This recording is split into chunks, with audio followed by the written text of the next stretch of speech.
आज ना सगळे कामं उलटे झाले होते. सकाळीच उठली न दूध काढलं फक्त आणि दादाले चहा ठेवला, कारण का आज दादानं मला उठवलंच नव्हतं, लय उशीर झाला होता उठायला. चहा शिजवला आणि मस्त असा दादाला चहा दिला आणि दादाची पाण्याची बॉटल भरली. मला माहीतच नाही दादा वावरात जातात का घरं येतात, पण बकऱ्या सोडून दिल्या होत्या दादानं, तर म्हणून मग मी पाण्याची बॉटल भरली. मॅटला जातीन मागून वावरात, तर मग लागली झाडून काढायला बाहेरचं. बकऱ्या तर सोडून दिल्याच होत्या पहिलेच दादानं. मस्त असं झाडून काढून घेतलं सगळं घरदार आणि पुंजा जमा केला ना. आता पुंजा भरायचा होता मला आणि बाहेर नेऊन टाकायचा होता, पण लय उशीर झाला होता आज. पुंजा काही मग मी बाहेर नेऊन टाकला नाही, घरातच ठेवला गेटच्या जवळ.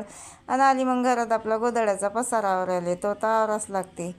आणि सगळा पसारा असा आवरून घेतला आणि झाडूनही मारून घेतलं असं पटकन असं. आता स्वयंपाकाचा टाईम झाला होता, तर मग स्वयंपाकाला बसली. दादा घरी होते, तर मग दादाला विचारलं भाजी काय करा. दादाने झिंग्याची चटणी सांगितली, तर मग मस्त अशी झिंग्याची चटणी बनवली आणि स्वयंपाकही करून घेतला मस्तपैकी आणि पीठ नेऊन टाकलं आपलं डब्यात.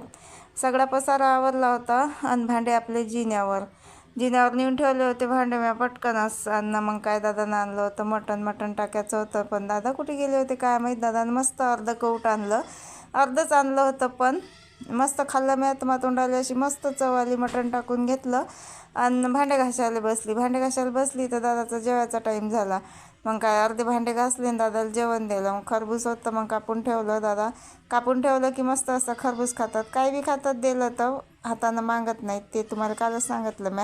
आणि टरबूजाच्या बिया मस्त अशा जिन्यावर ठेवल्या, वाऊ घालायले मस्त गोड लागतात ते, पण आता कोणी खात नाही. आम्ही लहान होतो तर मस्त खात जा. भांडे धुवून घेतले आणि घरात नेऊन ठेवले. व्हिडिओ आवडल्यास व्हिडिओला लाईक करा. बाय.